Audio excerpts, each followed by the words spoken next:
Bonjour à toutes et à tous, bonjour les chers amis et merci de nous rejoindre pour cette nouvelle vidéo. Et dans la vidéo d'aujourd'hui, on va faire une interview en espérant, par des gens inspirants, qui sont des gens qui sont motivés dans leur vie et qui vont partager leur expérience dans la vie à l'étranger et surtout en France. Commençons par l'apprentissage de langue, leur expérience professionnelle et leur intégration dans la société française. Donc, je ne vais pas tarder, je vais vous laisser ils vont, parler un petit peu de leur, en fait, la présentation générale là. Et après, on continue notre discussion ensemble. Donc, c'est à vous, monsieur. Merci. Bonjour les amis, j'espère que vous allez bien. Et je me présente déjà. Je m'appelle Mohamed Omar Adam. Je suis soudanais. Je suis en France depuis 2015. Et je vous remercie notre grand frère Zakaria de nous accueillir sur votre plateau ce soir. Donc on est là pour répondre aux questions que vous allez nous poser. Et on est là pour faire montrer les chemins pour les autres qui arrivent, comment ils peuvent commencer leur vie en France ou surtout en étranger. Je vous remercie. Merci, enchanté, monsieur Mohamed Omar. Donc, c'est à vous. Bonjour tout le monde, je m'appelle Mohamed El-Amin Mohamed Saleh. Comme les autres, je suis soudanais, donc j'habite à Creil, comme les autres également. Et je remercie également Zach pour nous accueillir aujourd'hui dans sa chaîne. Et oui. Ok, merci beaucoup, monsieur Mohamed El-Amin. Donc, vraiment, c'est pas un coïncidence, mais voilà, on a deux Mohamed aujourd'hui, donc on a très heureux de les accueillir dans notre plateau pour qu'ils parlent, ils vont partager leur expérience dans la vie en France. Donc, on commence avec toi, monsieur Mohamed Omar. Donc, en fait, tu es arrivé en France depuis 2015, ok? Exactement. Donc, est-ce que tu peux nous parler un petit peu dans votre parcours d'apprentissage de la langue française? Parce que vraiment, le plupart de Soudanais, ils n'ont pas ils n'ont pas de connaissances basiques, même dans la langue française. Donc, est-ce que tu peux nous parler un petit peu comment tu as appris la langue française ici en France depuis 2015? Ok, merci. Comment j'ai appris le français depuis 2015 ou comment j'ai appris à parler le français? En fait, personnellement, moi j'ai appris le français simplement parce que j'ai passé par plusieurs associations, Ouais, ok. plusieurs formations. Et en plus, ce qui m'a poussé à apprendre le français vite, c'est je pratique la langue avec les autres. J'ai certains amis dans tous les pays différents. Donc je ne traîne pas toujours qu'avec les Soudanais, ils ne parlent pas toujours la même langue. C'est pas que... Donc même des fois, il y a des amis qui me disent, voilà, vous éloignez des Soudanais, vous rapprochez des autres pays, mais c'est juste pour apprendre la langue française. C'est pas exact qui... Voilà, moi je me fous des Soudanais, c'est les gens les plus proches de moi et c'est les gens de mon pays, donc je ne peux pas les détester. Mais pour apprendre le français et pour apprendre les cultures des autres, donc il faut vraiment pratiquer les langues avec les autres et il faut parler avec les autres. C'est pas la honte de faire des erreurs. Si on fait des erreurs, on apprend les mieux. Et puis, si on fait les erreurs, on apprend les mieux. Donc, et si on ne corrige pas les erreurs, donc on ne peut pas apprendre. Ouais, on parle, même si c'est faux, on parle pour trouver les mieux. Ouais, c'est ça, exactement. Ouais, vraiment, c'est vraiment des meilleurs conseils que c'est ce que tu viens de juste nous dire là. Donc, vraiment, tu as commencé par apprendre la langue française par toi-même, donc à travers les réseaux sociaux, tu discutes avec tes amis à travers le monde et avec tes amis au fil. Et en fait, de ce après de ton apprentissage de français ici, donc tu peux peur pour faire des erreurs. Donc tu as cassé la barrière, comment dire, la barrière de timidité et tu as passé par les autres, tu as approché aux autres pour apprendre plus, même si tu fais des fautes au début, mais à travers de ça, tu as corrigé et tu as appris la langue française correctement. Exactement. Ouais, c'est vraiment c'est super intéressant. En fait, franchement, pour apprendre une nouvelle langue, c'est pas facile. Et c'est pas trop dur non plus. Ouais. Il faut juste avoir envie d'apprendre. Si tu as envie d'apprendre un truc, tu peux. Mais si tu n'as pas envie d'apprendre, même si tu essayes, tu peux pas. Donc il faut juste avoir envie d'apprendre. Ouais, mais okay. Pour moi, il n'y a rien à compliquer quand on a envie d'apprendre. Ok, c'est juste il faut avoir l'envie et voilà, comme ça. Les autres choses, ils vont venir étape par étape. Mais la première chose à faire, c'est qu'il faut avoir envie, il faut aimer les choses que tu vas apprendre. Exactement. Ouais, c'est vraiment. Et pourquoi le français c'est important? En tout cas, la langue française surtout c'est important en France parce qu'en fait, le français c'est les clés. Quand vous n'avez pas les clés, vous ne pouvez pas rentrer chez toi. Donc, c'est-à-dire que le français c'est les clés. Ouais, ok. C'est les clés. Il faut absolument apprendre à parler le français, quoi. Parce que c'est les clés pour comment tu peux faire les démarches, comment tu peux tout faire. Il faut la langue française pour avoir tes droits, pour tout. Il faut la langue française.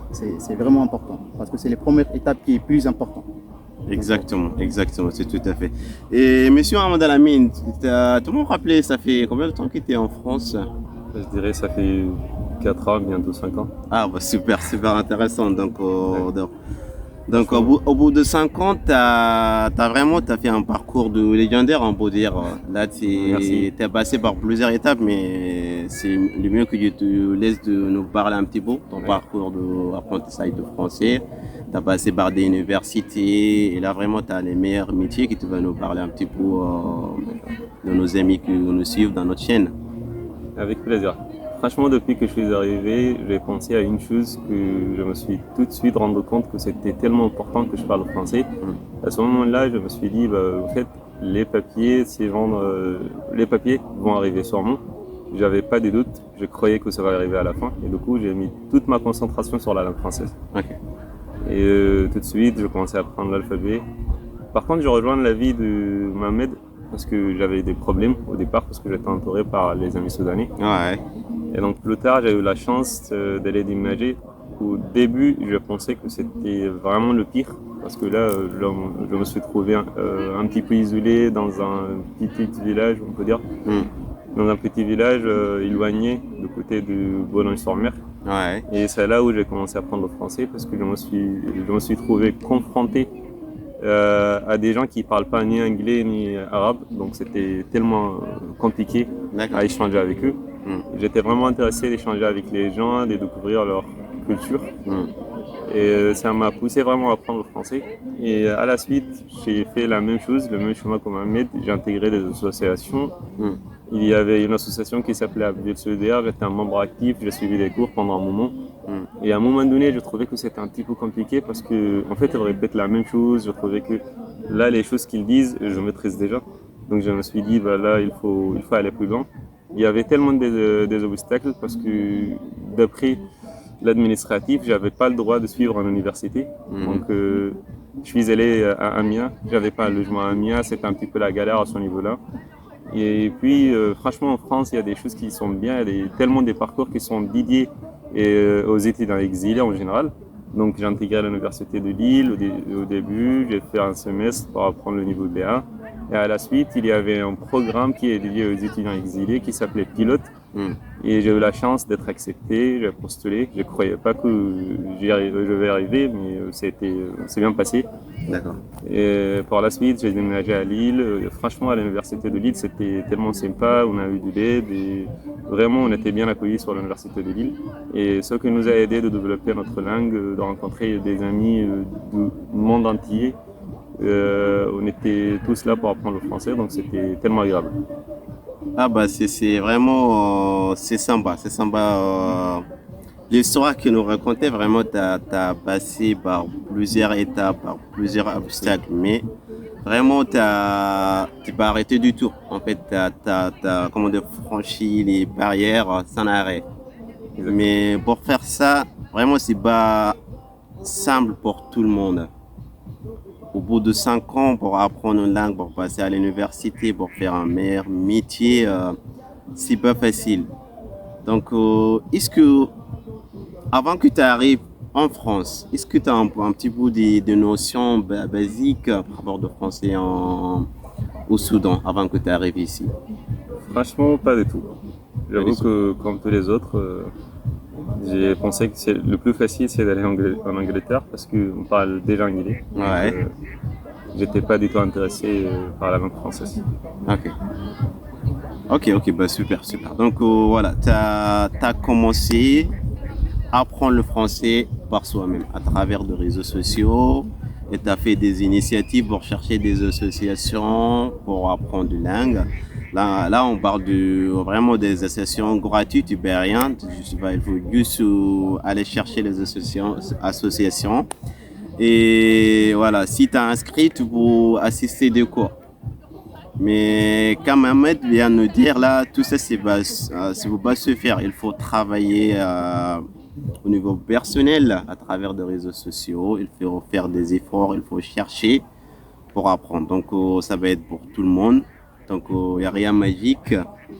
Il faut croire en soi et avoir la confiance en soi pour arriver jusqu'au votre but. Donc, ça, c'est super important pour tout le monde. Donc, c'est la première chose. Comme Ahmed Omar nous a dit, le français, c'est la clé de vivre en France. Exactement. Donc, il faut mettre ça aussi. Il faut rendre compte que c'est ça votre clé pour vivre, pour avoir le meilleur métier, pour bien intégrer en France, il faut apprendre la langue française. Donc, Mohamed Omar, avant qu'on passe à monsieur Mohamed Ahmed Al-Amin, ça me dit que les meilleurs moyens pour s'intégrer et apprendre le français, et d'ailleurs, c'est les deux, vous avez dit les mêmes mots. Donc, il faut limiter les contacts avec les compatriotes soudanais. Donc, si je ne peux pas faire ça, par exemple, si je vis dans une ville où il y a beaucoup de Soudanais, comment je peux faire ça pour limiter le contact? Est-ce que c'est positif aussi? Bon, dans ce cas-là, vu que tu habites avec que des Soudanais, il n'y a pas des autres nationalités que tu peux communiquer la langue ou que tu peux pratiquer la langue avec eux. Ouais. Donc, dans ce cas-là, moi je vois, on n'est pas comme avant. Là, il y a des internet, il y a des conférences sur YouTube, il y a des Google Traduction, il y a plein de trucs sur Internet que tu peux même te démerder tout seul pour trouver comment tu vas apprendre la langue française sur Internet tout seul, je crois. Okay. Donc, parce que là, si vous n'avez pas le choix de quitter la ville où est-ce que tu habites, il y a plus de Soudanais, donc vous n'avez pas tout le choix. Mais il faut essayer voilà quoi. Les premières choses que tu dois mettre, c'est mettre confiance en toi. D'accord, ok. Voilà, que les choses, c'est pas du tout compliqué, que je peux y arriver. Même si c'est compliqué, je peux y arriver. Okay. Il faut juste essayer. Ok, donc, du coup, il faut avoir la confiance, mais après, il faut faire soyez organisé, on peut dire. Donc, si tu organises ton temps, par exemple, pour l'apprentissage de français, après, tu consacrer du temps pour passer avec vos amis, vraiment, ça va être nickel. Donc, il faut juste bien s'organiser et avoir la confiance en toi et utiliser bien les réseaux sociaux, l'Internet surtout. Exactement. Et Mohamed aussi, tu as dit les mêmes choses, donc tu as trouvé une famille française et vraiment tu as passé un bout de temps avec eux. Mais en cas on peut dire personne qui ne trouve pas ça, il est cherché mais il n'est pas trouvé. Est-ce que ça va être ça, on a un travail pour qu'on ne peut pas apprendre la langue française? Je trouve pas du tout. Il y a des autres possibilités également. Comme on avait dit, les associations. Parce que là, dans toutes les villes, quasiment en France, il y a des associations pour tout ce qui est culturel. Donc ce sera déjà une occasion de partager les aspects culturels, découvrir la culture française, qui est une culture, on peut dire, énorme. Et la deuxième chose, c'est l'anticipation en avance. Je donne un simple exemple. Si je veux aller au magasin, je peux déjà écouter un discours. Sur YouTube, il y en a tellement de discours. Donc je peux écouter un discours, je maîtrise mes mots et je sais déjà en avance qu'est-ce que je vais dire au vendeur. Et il faut simuler une conversation en avance. Et quand on va, il faut maîtriser ses discours et c'est comme ça qu'on avance. Il y a également de nombreuses vidéos de dialogue sur Internet qu'on peut toujours écouter et répéter par jour. Et à force d'écouter avec le temps, on va apprendre vachement des choses. Ok, bah ouais, vraiment c'est super important. Et je suis 100% d'accord avec toi qu'il faut bien utiliser votre temps, il faut investir votre temps et il faut préparer en avance ce que tu veux dire dans la vie quotidienne. Et surtout, n'ayez pas peur, comme tout à l'heure, Mohamed Omar nous a dit. Donc, par exemple, si tu es dans une situation et que tu n'arrives pas d'expliquer, donc vraiment, c'est super important d'utiliser le vocabulaire que tu as appris dans votre vie quotidienne. Il ne faut pas changer, il faut pas penser que tu fais des erreurs. Par exemple, Mohamed quand il nous a dit, si tu vas en magasin, il faut parler en français. Le français que tu connais, le vocabulaire que tu as appris. Et comme ça, avec le jour, avec le temps, tu peux s'habituer à la situation, chaque situation. Et là, on va parler un petit peu de parcours professionnel. Donc, Mehmet, tu as passé la barrière linguistique, la barrière de langue. Et là, tu as passé l'étape pour arriver votre projet professionnel. Comment tu as choisi le projet professionnel, ton projet professionnel ici? À travers de quels critères? En fait, le premier projet que j'ai choisi, c'était logistique. J'étais au Pôle emploi. Pôle emploi, c'est une association qui embauche les gens, c'est une association que tout le monde connaît, je crois. Donc j'avais contact avec mon conseiller Pôle emploi. Je lui ai envoyé un petit email pour lui expliquer que je suis intéressé par une formation qui démarre en son lycée, c'est logistique. J'ai gardé un truc sur YouTube ça m'intéressait de faire cette formation. Et puis comme je vous ai dit, que j'avais un contact avec mon conseiller. Il m'avait demandé mon CV, je lui avais envoyé mon CV. Et c'est grâce à elle que j'ai pu faire cette formation. J'ai fait. Normalement, c'était. En fait, j'ai commencé. C'était 2017 que j'ai commencé. D'accord. C'était pendant projet un an. professionnel. Voilà, c'était pendant un an que j'ai fait les formations. D'accord.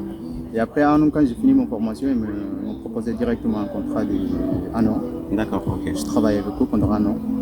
Je travaillais avec Amazon. Logistique, ça fait partie d'Amazon. D'accord. Logistique, c'est préparation de marchandises, c'est poids lourd, donc c'est logistique quoi. Et puis après, moi, je change de métier. À chaque fois, quand je travaille dans une entreprise pendant un an ou pendant 6 mois, j'aime bien changer de métier. Parce qu'en fait, aujourd'hui, quand je pars dans un pays par exemple, aujourd'hui, moi, j'ai fait un métier en France qu'il n'y aura pas en Afrique. Et moi, automatiquement, un jour, je peux retourner en Afrique. Je dois retourner en Afrique un jour. Donc, si j'ai découvert plein de métiers ou si je connais faire plein de métiers, donc je ne peux pas trouver des difficultés quand je retourne chez moi pour trouver un boulot. D'accord. Donc, je préfère changer des métiers. Des métiers au fil de temps. À chaque année, je change de métier. Et normalement, c'est les 4e formations que j'ai fait.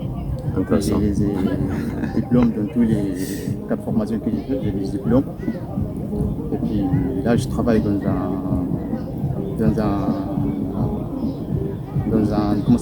une entreprise qui m'avait embauché aussi depuis 2020. Et là, je suis avec eux pour l'instant.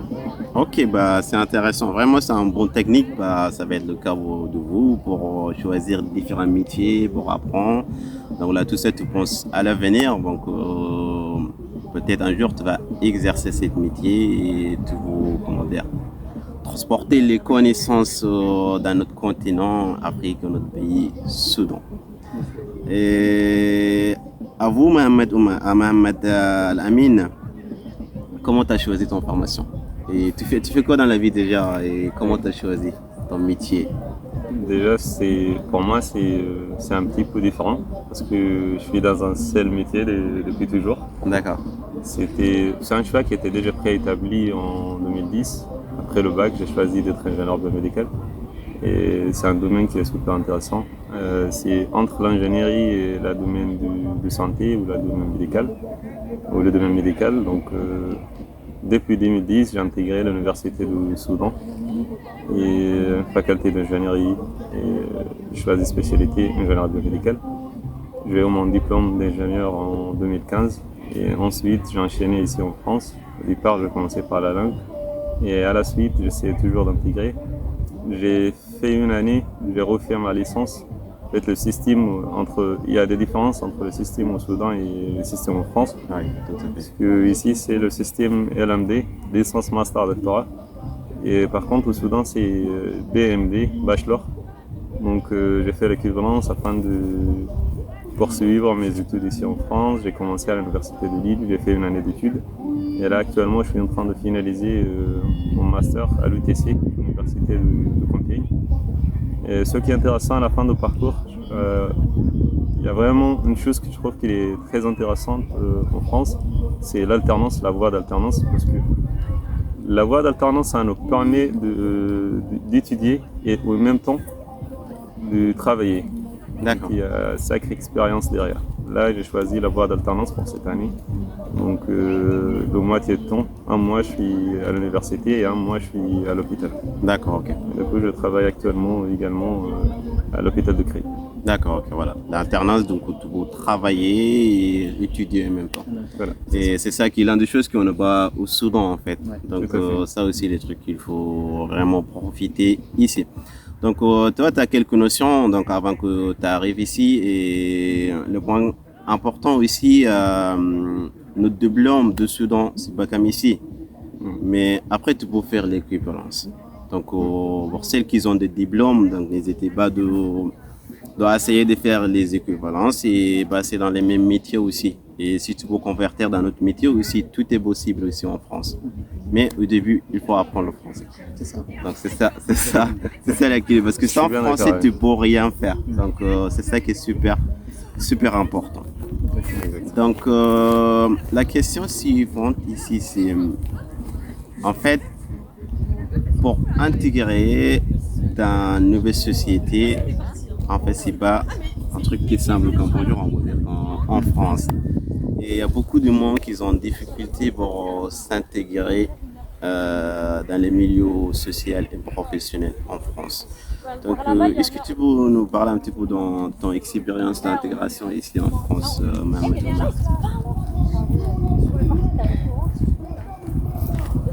C'est à toi. Ah, c'est moi. Ouais. Ok, donc je veux vous parler de l'intégration en France, quoi. Ouais, c'est ça. Bon. En fait, moi, je vous explique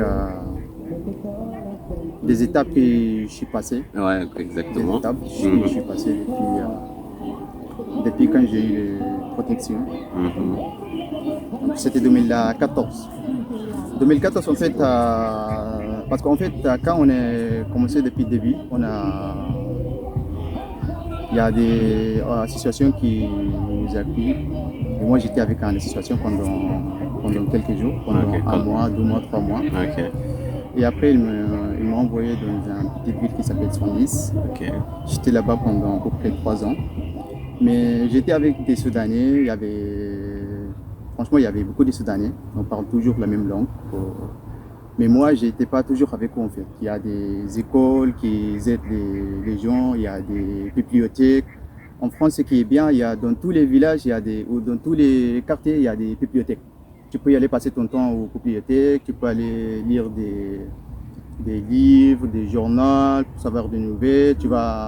Parce qu'en fait, quand tu te sens à la maison qu'il n'y a pas des autres nationalités, où il n'y a pas des gens qui parlent le français, que tu peux pratiquer la langue avec eux, donc il faut y aller aux bibliothèques. Il y a des bibliothèques, il y a plein de trucs pour apprendre.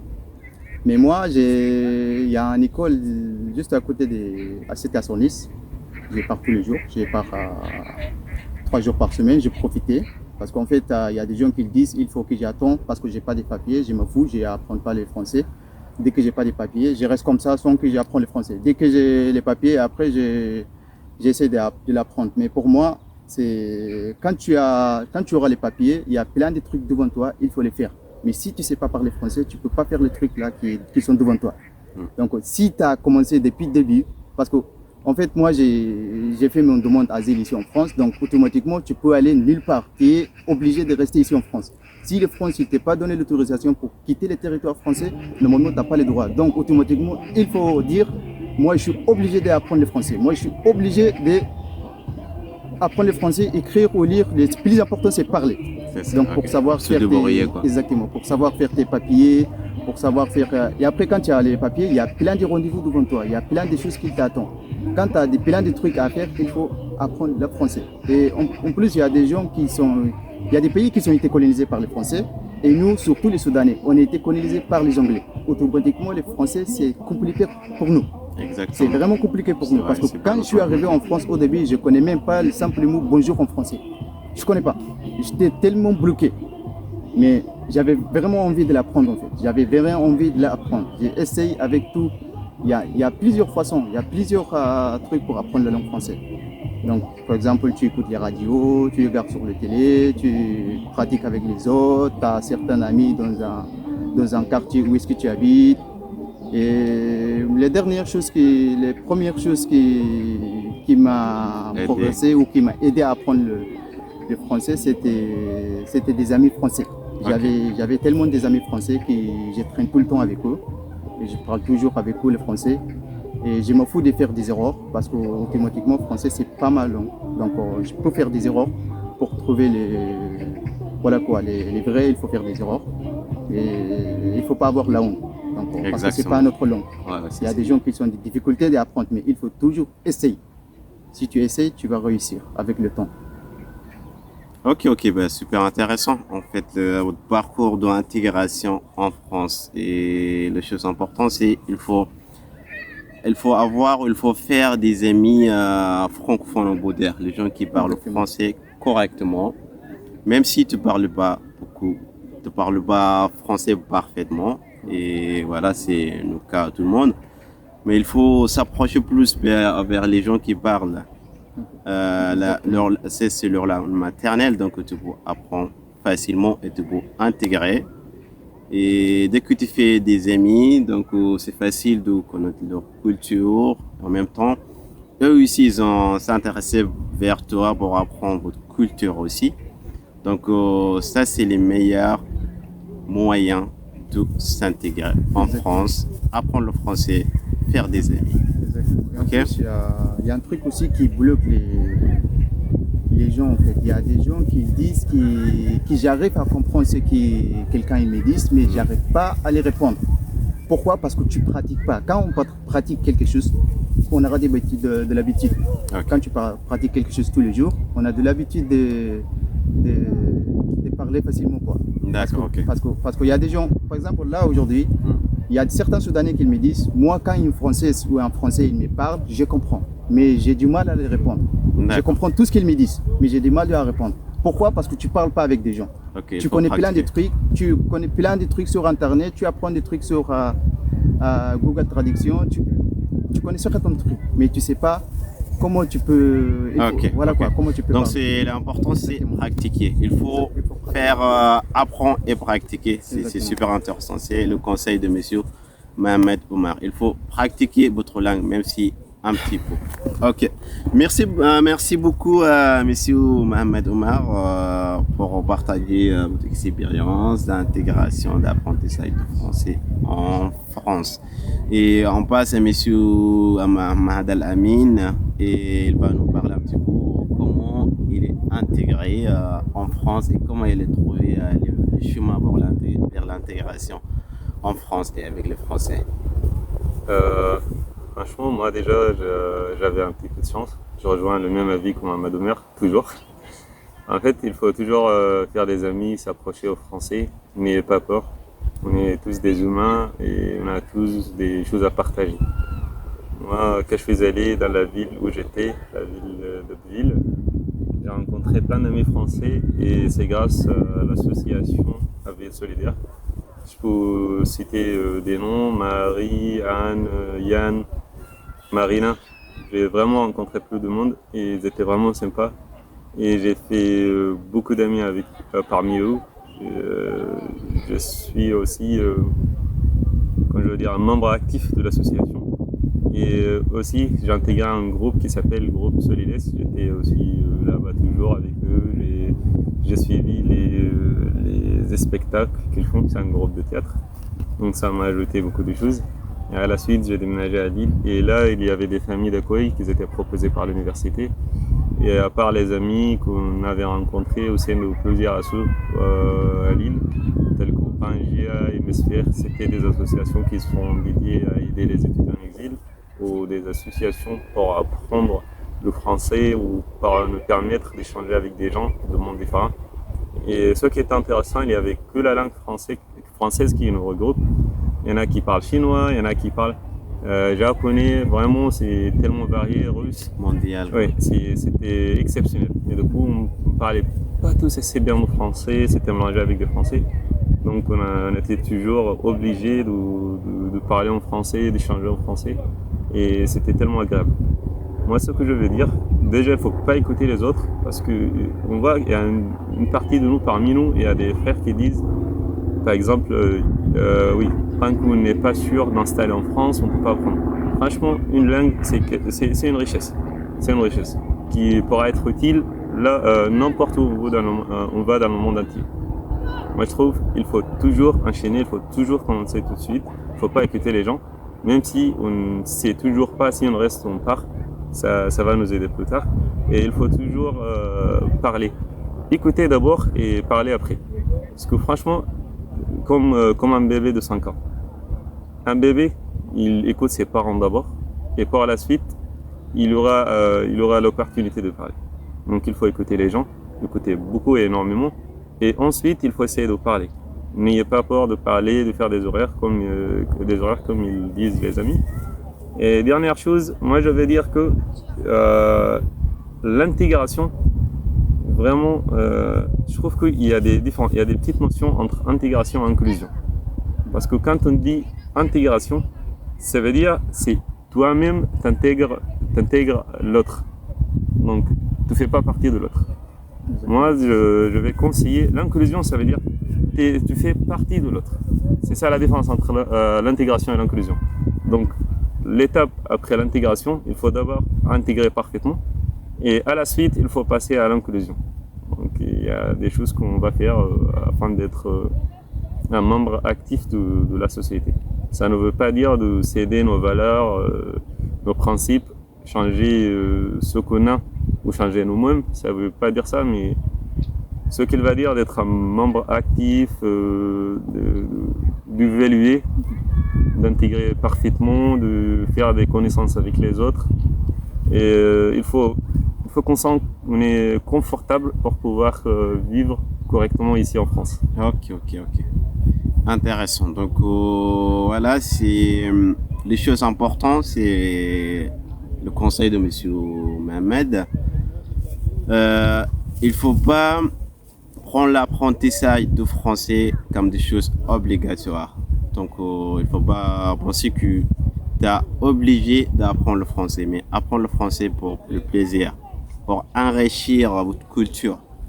Donc comme ça, tu as déjà se libérer pour être libre d'apprendre le français facilement. Et il faut apprendre le français aussi à travers de votre activité qui vous tient, par exemple des foot, des théâtres, des associations linguistiques professionnelles, professionnelles, associations, des aides humanitaires. Il faut essayer de rejoindre donc des activités comme ça, et tu vas avoir des gens qui partagent les mêmes envies, ils ont s'intéressé d'apprendre des langues. Comme Mehmet nous dit il a rencontré pas mal de gens des différents pays asiatiques, africains, américains, partout. Donc c'est ça aussi nous motiver d'apprendre plus de français. Donc c'est ça les avantages de vivre dans un pays étranger et tu vas apprendre le langue. Donc tu es une immersion linguistique totale. Tu as partout du monde qui parle le français à travers de vous. Donc essayez d'utiliser ça correctement et apprendre la langue française. Donc on a déjà arrivé dans la fin de notre interview, notre entretien. Donc je vais demander à Mohamed Omer quel est le dernier conseil que tu veux nous donner pour nos amis on peut dire les gens qui veulent apprendre des différentes langues, de nouvelles langues et surtout le français. Bon, bah, les amis, moi je vous conseille pour apprendre le français. La première chose que tu dois mettre dans ta tête, quand tu quittes chez ta mère, il faut toujours compter sur toi. Il ne faut pas compter sur quelqu'un. Et dès que tu as plus de 18 ans, il faut toujours compter sur toi. Parce que quand tu as de confiance en toi, je crois que tu vas arriver jusqu'au bout. Mais si tu n'as pas de confiance en toi, et comme Mohamed nous a dit, il ne faut pas écouter les gens. Il faut toujours faire ce qui... Toi, tu vois que c'est voilà quoi, que c'est correct ou que c'est quelque chose qui va mieux avancer ou c'est quelque chose qui enfin tu vas avoir un bon projet ou il faut toujours faire ce que ta tête te dit ou que ton cœur te dit. Et surtout pas compter sur quelqu'un, compter juste sur toi. Être responsable. Et voilà, être un responsable. Et c'est pas vraiment compliqué à apprendre les langues, comme je vous ai dit. Depuis notre départ, le pays, c'est la langue. Il faut vraiment apprendre à parler le français. Il y a des gens qui s'en foutent de ne pas parler le français ou quoi. Mais après, donc, de toute façon, il y a des gens qui ne savent pas parler français et qui travaillent en même temps. Mais pour moi, c'est un peu bête quoi, qui tu es en France et tu ne parles pas français. Et pourquoi tu te sens coincé à la maison? Pourquoi tu es en dépression? Pourquoi tu es en stress? Parce que tu ne sais pas parler français. Parce que quand tu sais parler français, tu auras certains amis, tu auras plusieurs amis à passer du temps avec eux, ou tu vas te chercher un travail, tu vas trouver un travail. Et surtout quand tu parles français, tu fais faire tes démarches tout seul. Je crois que ce n'est pas vraiment compliqué à trouver un métier ou à trouver quelque chose à faire. Donc si tu passes ton temps ailleurs et tu rentres ce soir à la maison que pour dormir, tu ne vas pas tomber en dépression. Les gens qui tombent en dépression, c'est les gens qui ne parlent pas du tout français, qui ne font pas du tout démarches, qui sont là que pour dormir, pour rester définis. Mais ça pour moi, c'est vraiment n'importe quoi. Parce qu'on est là pour aider les autres, comme tous les pays des Africains qui a des problèmes, comme exactement chez nous, il y a des problèmes, il y a nos familles qui nous attendent là-bas pour les aider. Et si tu es là tout le temps en train de dormir, en train de faire des fignons, donc ni toi tu vas avancer, ni ta famille ils vont avancer. Donc pour moi, il faut toujours compter sur toi et il faut toujours mettre des choses que tu peux faire quoi, pour pas écouter les autres. Mais pour moi, il faut apprendre le français. Ok, merci beaucoup Mehmet, merci beaucoup pour votre conseil et voilà. Et après on passe. Ok, c'est à toi Madame Amine. Donc quel est votre dernier conseil pour nos amis qui veulent apprendre le français et principalement nos compatriotes soudanais pour apprendre la langue française? Avec plaisir. Enfin, je veux dire que franchement, croyez en vous. C'est ça qui est très important. Croyez en vous, parce que si vous ne croyez pas que vous allez arriver, vous n'allez jamais arriver. Première chose, il faut croire en vous. On entend déjà qui parlent bien le français, on entend tout le monde qui parle autour de nous le français. Mais est-ce qu'on se demande, est-ce qu'un jour on sera comme eux? Franchement, le français, apprendre le français, c'est un chemin. Et après, c'est un chemin qui est très long. Jusqu'à maintenant, je trouve qu'on est tous dans le chemin. On est vraiment encore en train d'apprendre des choses, etc. Donc c'est un chemin qui n'a pas de fin. C'est un chemin qui est continu. Et le problème, qu'à un moment donné, on sent qu'on n'avance pas. On apprend un mot, deux mots, trois. On n'a pas l'impression qu'on a vachement avancé. Mais en fait, pour apprendre, on voit pas le résultat 1 mois ou 2 mois. Il faut attendre 6 mois, 8 mois après, on verra les résultats. C'est ça, c'est pas quelque chose qui est tout de suite. Donc il faut ajouter toujours des gouttes, jusqu'au déborde. Ok. C'est ça. Il faut avoir la patience. Ok, c'est Il ça. faut avoir c'est ça, la vraiment. patience pour l'apprendre. Et après, Ouais, c'est ça. moi je vais finir par une chose, je vais dire, il faut penser à ça aussi. La langue française, c'est pas, même si tu apprends la langue française, c'est pas la fin, c'est le début. Après, tu montes l'ascenseur social et tu vas monter l'échelle toujours. Ok, bah c'est intéressant, c'est intéressant. Donc c'est vraiment, on commence par les petites choses, comme ça va augmenter, mais comme nous ai dit, les choses ne viennent pas du jour à lendemain. Il faut toujours avoir la patience Exactement. et faire des petites chemins, comment dire, des petites bas pour arriver à vos destinations à travers des jours. Donc vraiment, c'est super intéressant et ça fait du plaisir de discuter avec vous. De même. Et vraiment, c'est intéressant vos conseils que nous avez donnés sur notre chaîne. On ne va pas terminer tout ça dans une seule vidéo. Mais j'espère qu'on va avoir une autre occasion pour faire d'autres vidéos pour conseiller nos amis. Et voilà, et c'est une chaîne qui est vraiment ouverte pour tout le monde. Donc tout le monde peut partager son expérience. Et n'hésitez pas, si vous voulez passer à notre chaîne, tu es le bienvenu. Et n'oubliez pas, n'hésitez pas de laisser des commentaires en bas pour nous demander à nos amis et à la chaîne pour des conseils. C'est gratuit. Donc voilà, c'est pour tout le monde. Donc on finit par un mot en arabe pour nos amis. Pour dire que voilà, il faut continuer ici. طيب يا حبايبنا، اول شيء ما تنسوا اللايك والدعم للشاب ده لانه والله قام بمجهود جميل جدا يعني، فشكرا لك على استضافتنا. تسلم بارك الله فيك محمد. تحياتي يا شباب. كنا هنا استضفنا زكريا لأنه نرسل الرسالة اللي عندنا أو كيف مرينا بمراحل لحد ما الآن هنا في فرنسا وكده. بشكر أخونا زكريا، إنسان ممتاز شديد، إنسان بيقوم بكل المساهمات، بحاول أنه يرسل اللي عنده للآخرين. فندخل غرون فخيخ، الله يطول عمرك إن شاء الله. إن شاء الله كده في التواصل يعني، ولله يعني كم عندك مثلا أي حاجة ممكن تنزل بيت يعني. تسلم بارك الله فيكم. يعني بجد انا برضو بشكركم انكم لبيتوا الدعوه واتكلمتوا يعني بقلب مفتوح عن كل تجاربكم في الحياه. الفكره هو طبعا توصيل معلومات ويعني تبادل معلومات بيناتنا، يعني كلنا احنا ناس ما بروفيشنال في المجال ده، لكن بس نحاول نوصل معلومه بقدر الامكان. وزي ما قلت لكم تخلوا تعليقاتكم الناس المحتاجة يعني نساعي في تعليم اللغة الفرنسية. يعني عندنا ما شاء الله شباب كتار في فرنسا عندهم خبرات، يعني ممكن نستضيفهم من الفترات الجاية في القناة يتكلموا عن تجاربهم. وبعد ذاك الزول مثلا محتاج يعني طرق للشرح، كيفية تطبيق تعليم اللغات المختلفة، يخلي تعليق وبعد ذاك نحن نتواصل معه إن شاء الله. والسلام عليكم ورحمة الله وبركاته. بارك الله فيكم. السلام عليكم. السلام عليكم. السلام عليكم.